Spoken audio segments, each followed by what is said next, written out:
Now the only peeps that love this recipe more than we do are the chickens. I'm making buffalo wings, but I'm going to use cauliflower, so I'm doing cauliflower buffalo wings. So I'm going to start for my wing sauce with 2 tablespoons of my vegan butter. I'm going to get that into a saucepan. This adds a nice rich buttery flavor to the wing sauce.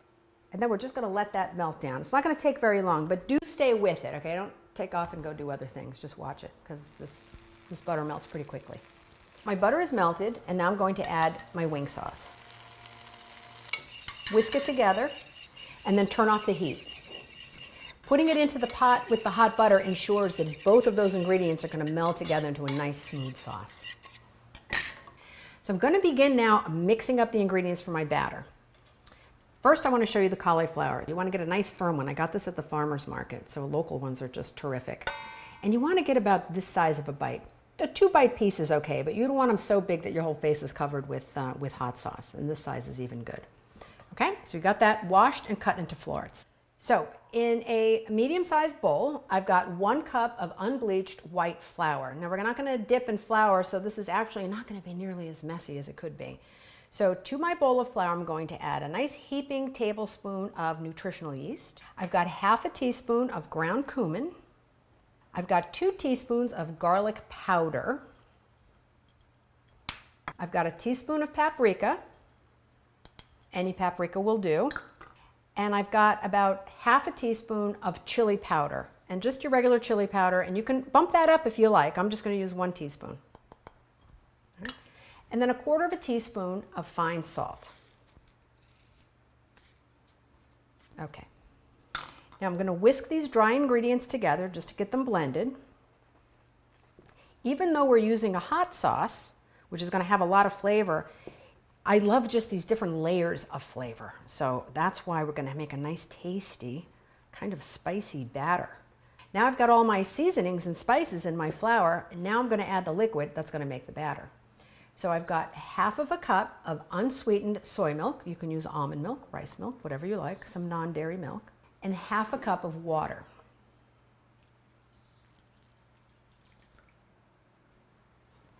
And just get this mixed up. Now the consistency you're looking for, you're going to test with your first piece of cauliflower. If it feels too thick, so when you go to dip it in, there's just too much sticking to the cauliflower, like this is pretty thick. And depending on the weather and the humidity in your house, this measure can vary. So I start with half a cup of water, because we don't want to make it too runny, because then we get into that whole problem of trying to get it thicker again, which is much harder than getting it thinner. So I'm going to just add a bit more water. Not a lot. Okay. Okay, so this I think is right about where I want it. Okay, so it's like a kind of a thick pancake batter. All right, I'm going to get my oven preheated to 425 degrees.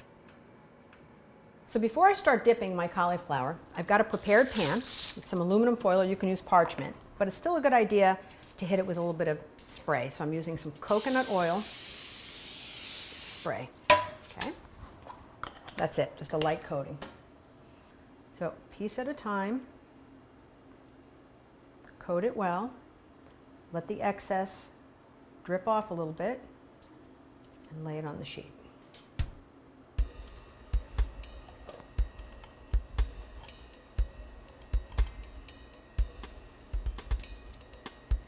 Okay, so I'm going to pop these right into the oven.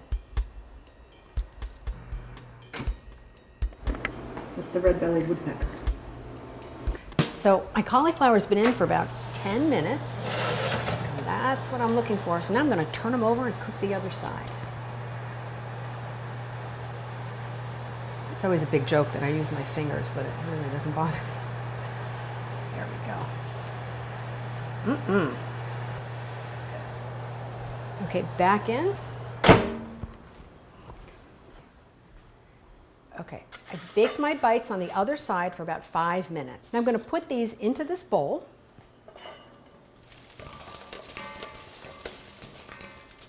My hot sauce that we mixed right over it. I don't use all of it. I like to reserve some for dipping, and also I actually am going to make another batch. So I'm going to go about half of this.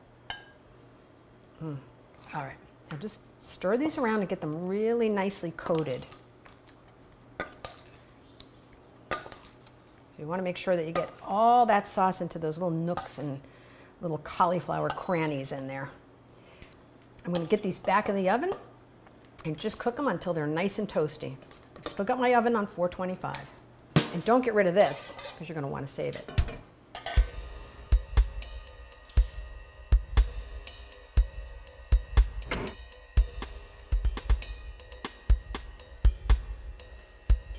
So here are my delicious cauliflower buffalo wings. And these are most delicious when they're hot. And I like to dip this in a little bit of ranch dressing just to cool it down. And that's it. Enjoy making these, and please, please make them. You're gonna love them.